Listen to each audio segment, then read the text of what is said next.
Next gen நேர்களே அனைவருக்கும் வணக்கம். நான் உங்கள் ஸ்ரீ சுபம் விஜயகுமார்.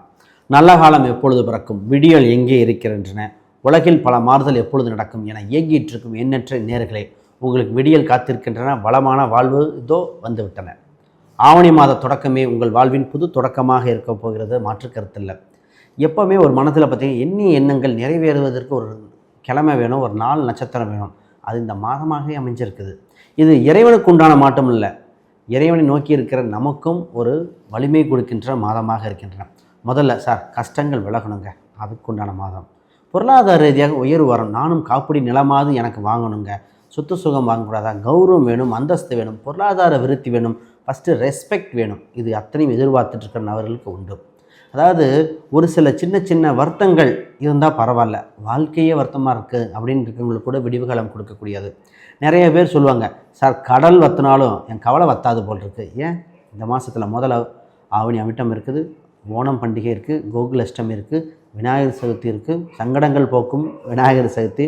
அது மட்டுமா வரலட்சுமி நோன்பு, தாலுபாகியத்துக்காக இயங்கிட்டு இருக்க பெண்களுக்கு வரலட்சுமி நோன்பு அவ்வளோ சிறப்பாக இருக்கும். கஷ்டங்கள் விலக சங்கடகர சதுர்த்தி. இது கூட சூரியன் கூட கேது வேறு கோச்சார ரீதியாக சேருது, சும்மா விடுவாங்களா?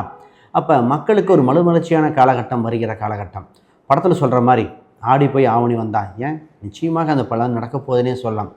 இது நிறைய பேர் இயங்கிட்டு இருந்தாங்க, எதிர்பார்த்துட்டு இருந்தாங்கன்னு சொல்லணும். அதுதான் நெக்ஸ்ட் ஜென் நேயர்களாக உங்களுக்கு பார்த்திங்கன்னா நிச்சயமாக தனயோகம், விருத்தி என்ன, குழந்தை பாக்கியங்கள், செல்வ கடாட்சங்கள், பொருளாதார ரீதியான முன்னேற்றங்கள், அதோட அதிர்ஷ்டங்கள், திடீர் அதிர்ஷ்டம், திடீர் இது பொருளாதார விருத்தி கூட, கௌரவம், அந்தஸ்து எல்லாமே எல்லாத்தையும் பார்த்துருவோம்.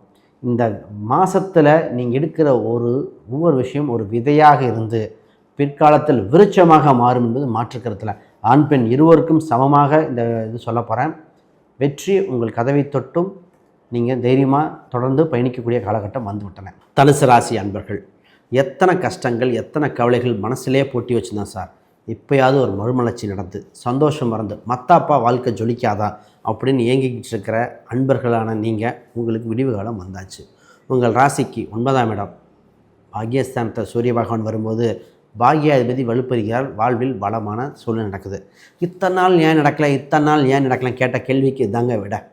ஏன்னா உங்களுக்கு நல்லது நடக்குது. இதுக்கு முன்னாடி எல்லாமே கிடைக்கிற மாதிரி அடைய முடியாமல் இருந்தது, எல்லாமே பதில் சொல்கிறேன்னு சொல்லாமல் இருந்தது, எல்லாமே ஸ்லோவாக இழுத்து நடக்குதுங்கப்பா அப்படின்னு நடந்ததுக்கெல்லாம் காலம் மாறுதுங்க.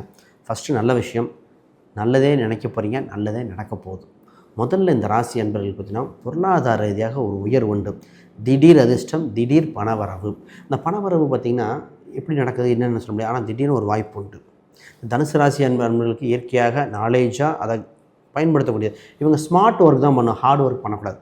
ஸ்மார்ட் ஒர்க், ஹார்ட் ஒர்க்னால் இப்போ உங்களுக்கு அறிவை அதிகமாக பயன்படுத்தி பண்ணுங்கள். அந்த அதில் இப்போ பணம் ரீதியாக வரும், அதை சரியாக முதலீடு பண்ணி வரக்கூடியது. உங்களுக்கு எங்கே பணம், எங்கே செல்வம் இருக்க கேட்டு பயன்படக்கூடியது.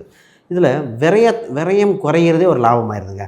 ராசி அன்பர்கள் செஞ்ச ஏற்பட்ட விரயத்தை சொன்னால், மெடிக்கல் செலவு, திடீர்னு ஒரு இன்வெஸ்ட்மெண்ட் பண்ணேன், அதில் ஆன மிஸ்டேக்கு, ஒருத்தர் நண்பர்கள்ட்ட கொடுத்தேன், பணம் இன்னும் வரல, அது தாய், அது அம்மா இல்லை பூர்வீக ஊர் சம்மந்தப்பட்ட செலவு மாறி மாறி பண்ணது. இவங்க வீட்டு பராமரிப்பு செலவு, வண்டி வாகன பராமரிப்பு செலவு சொல்லவா வேணும், மாறி மாறி பண்ணியிருப்பாங்க. இவங்களுக்கே ஹெல்த்து, இந்த லங்ஸ் சம்மந்தப்பட்ட தொந்தரவு ஏற்பட்டு இப்போ தான் கொஞ்சம் வெளியே வரும். அப்போ இந்த விரயம் இதிலிருந்து மாறுது. விரயங்கள் நிற்கின்ற, லாபங்கள் அதிகரிக்கிறது. வீடு சம்மந்தப்பட்ட பராமரிப்பு பணம் இருக்கிறவங்களுக்கும் இப்போ குயிக்காக நல்லபடியாக வருது. சரி, இப்போ பண வரவு வருது. இது எப்படி வருதுன்னா, ஒன்று வேலை வாய்ப்பின் ரீதியாக வருது, பூர்வீக சொத்தின் ரீதியாக வருது, இல்லை பிஸ்னஸில் டெவலப்மெண்ட் வருது, இது மேலே வருது. ஒரு சிலருக்கு மட்டும்தான் கடன் வகையில் வருது, கடனாக பார்த்துக்கணும். இப்போ சார் ஒரு சில பொருளை விற்கணும் அப்படின்னு எதிர்பார்த்தவங்க இப்போ கரெக்டான காலம். சார் ரியல் எஸ்டேட் பண்ணுறவங்களுக்கு golden time. Real estate, transport system பண்ணுறவங்களுக்கு, கம்ப்யூட்டர் துறையில் இருக்கிறவங்களுக்கு, சினிமா, மீடியா அற்புதமாக இருக்குது. இது வளர்ச்சியான காலகட்டம். ரைட். இந்த அன்பர்கள் பார்த்தீங்கன்னா இப்போ கேள்வி, சார் வீடு இடம் வாங்கலாமா வேண்டாமா? வீடு இடம் இது சம்மந்தப்பட்டு செகண்ட் ஹேண்டு சம்மந்தப்பட்டது ஓகே. எலக்ட்ரிக் வாகனங்கள் நல்லா இருக்குது, மற்ற வாகனங்களை கவனமாக பார்த்து வாங்கணும். இது லக்ன ரீதியாக பார்த்து முடிவெடுக்க, தசாபத்தி ரீதியாக, கோச்சார ரீதியாக சொல்லிட்டோம், தசாபத்தி ரீதியாக பார்த்து முடிவெடுக்க வேண்டியது. உங்களுக்கு இந்த சீட்டு போடுற பணம் சம்மந்த கமிஷன் பணம் வரும்னு சொன்னேன். அந்த பணத்தை திருப்பி சரியான வகையில் கடன் அடைச்சி முதலீடு பண்ண வேண்டியது. உங்கள் ராசி அதிபதி 8ல் இருக்கார். இந்த குரு பகவான் 8ல் இருக்கும் காலகட்டத்தில் எட்டும் கனியாக, எட்டாக்கனி கூட எட்டும் கனியாக வரும். இப்போ என்னென்னா திடீர்னு ஒரு ஒரு சான்ஸ் கிடைக்கும், எதிர்பார்க்கலாம், திடீர்னு வருது. இங்கே தான் கன்ஃபியூஷன் வரும். இப்போ திடீர்னு ஒரு ஜாப் ஆப்பர்ச்சுனிட்டி வருது, போகலாமா வேண்டாமா? திடீர்னு ஒரு சான்ஸ் எடுத்துக்கிறாங்க, இதை எடுத்துகிட்டா குடும்பத்தை ஃபேமிலியை பார்க்க முடியுமா, இந்த இருக்கிற வேலை பண்ண முடியுமா, வேலைக்கு போயிட்டே இருக்கேன், சைடில் ஒரு பிஸ்னஸ் ஆப்பர்ச்சுனிட்டி வரை எடுத்துக்கலாமா, இது மாதிரி ஒரு கன்ஃபியூஷன் வரும். இந்த மாதம் தான் தெளிவு வர வேண்டிய மாதம். இப்போ பிஸ்னஸில் பண்ணிகிட்ருக்கிறவங்களுக்கு பார்த்திங்கன்னா, சார் கடுமையாக உழைக்கிறேன், படாத பாடு பட்டோம், ப்ராஃபிட் நிற்கலை, இதாங்க கேள்வி. இதுக்கு என்னென்னா அவங்க 10ஆம் இடத்துல இருந்த குரு பகவான் லாபாதிபதி 11ஆம் இதில் அந்த சுக்கிரன் நீச்சம் வலிமை குன்றிருந்தனால தான் 100 ரூபாய்க்கு வேலை செஞ்சால் 50 ரூபா தான் வந்து மீது 50 ரூபா அடுத்து தள்ளி போனது. ஆனால் காலம் மாறுகிறது, வலுவான சூழ்நிலை வந்து நிச்சயமாக மாறும். இப்போ இந்த ராசி அன்பர்களுக்கு பூஸ்டப் பண்ண ஒன்றும் இல்லை, உங்கள் ஆஃபீஸில் பூக்கள் கண்டிப்பாக அந்த சாமிக்கு படம் போடுறது, நெய் தீபம் போட்டுக்காங்க. பொதுவாக மற்ற தீபம் போடுவாங்க, உங்களுக்கு நெய் தீபம் போட்டால் கொஞ்சம் வளர்ச்சியாக இருக்குது. இதை பாருங்கள். சரி, இதெல்லாம் ஓகே சார். திருமணம் என்ன சார்? திருமணம் சம்பந்தப்பட்ட பேச்சுவார்த்தைகள் இதெல்லாம் நடைபெறுகிற காலகட்டம். குடும்பத்தில் புது நபர் உண்டு, பேச்சுவார்த்தைகள் நடக்கும். ஆனால் கொஞ்சம் வெயிட் பண்ணுங்கள், உடனே முடிவெடுத்து உடனே பண்ணணும் அப்படின்னு பண்ண வேண்டாம். ஏன்னால் உங்கள் 7க்குரியர் 8இல் தான் இருக்கிறார். இப்போ பேச்சுவார்த்தை பேசலாம், உறுதி கொடுக்கக்கூடாது. என்ன சார் ஆல்ரெடி வெயிட் பண்ணிட்டோம் சார், இவ்வளோ நாள் வெயிட் பண்ணிட்டீங்க, நான் இருக்க ரியாலிட்டி பேசுகிறேன். இப்போ என்ன நடந்திருக்கும்னா, நீங்கள் ஓகே சொல்லி அவங்க பதில் சொல்லாமல் இருந்தது, பேச்சுவார்த்தை முடிகிற மாதிரி கிட்டத்தட்ட பத்திரிக்கை அடிக்கிற மாதிரி போய் நின்னது, பொண்ணுக்கும் பையனுக்கும் எல்லாத்துக்கும் பிடிச்சது, அந்த வீட்டுக்காரங்க இல்லைன்னு சொல்லுது. இப்போ 2 வரன் பிடிச்சி ஜோசியம் ஒத்து வராமல் போனது, இதெல்லாம் நடந்திருக்கும். இப்போ இன்னொரு பார்க்கணும், உங்கள் ஜாதக ரீதியாக கல்யாணம் கோயில்லையா மண்டபத்துலையான்னு பார்க்கணும். மண்டபத்தில் ரிசப்ஷன் நீங்கள் கிராண்டாக கூட வச்சுக்கலாம், ஒன்றும் தவறு இல்லை. ஆனால் திருமணம் எங்கே வைக்கணும்னு ஜாதகம் இருக்குங்க. பொதுவாக இந்த நேரத்தில் என்ன டவுட்னா, உள்ளூர் வரனா வெளியூர் வரனா, இல்லை உறவில் திருமணமா, விருப்ப திருமணம் நடக்கும், இந்த மாதிரி திருமணத்தில் கன்ஃபியூஷன் நடக்கும், பொறுமை. ஆனால் யாருக்கு நல்லதுன்னா, ஆல்ரெடி கல்யாணமாகி டைவர்ஸ் ஆனவங்க, அவங்களுக்கு தான் ஒரு வாய்ப்பு வருது. இப்போ கணவன் மணியாக இருக்கிறவங்களுக்கு சின்ன சின்ன சண்டைகள், சச்சரவுகள், அடுத்து என்ன பண்ணலாம், இது லைஃப்பில் லீட் ஆகுமா, எப்போ பார்த்தாலும் சண்டையாக இருக்கே, இது மாதிரி ஒரு டிசிஷன் மேக்கிங் டைம் தான். இப்போ குழந்தை ரீதியாக இந்த ராசிக்கு சொன்னால், குழந்தை இல்லாதவர்கள் குழந்தை பிறக்க வாய்ப்பு உண்டு. நிறைய பேர் குழந்தை மிஸ்கரேஜ் ஆனது, டியூபிள் நின்றுச்சுன்னு சொன்னது, பல ட்ரீட்மெண்ட் பார்த்துட்டோம் கிடைக்கல, டிஎன்ஏ மேட்சுன்னு சொன்னது, தத்து கிடைக்குமான்னு பல பேருக்கு, இந்த மாதிரி பல விஷயங்கள் இருந்துருக்கு இல்லையா. அவங்களுக்கெல்லாம் இப்பொழுது குழந்தை சம்மந்தப்பட்டது உண்டு.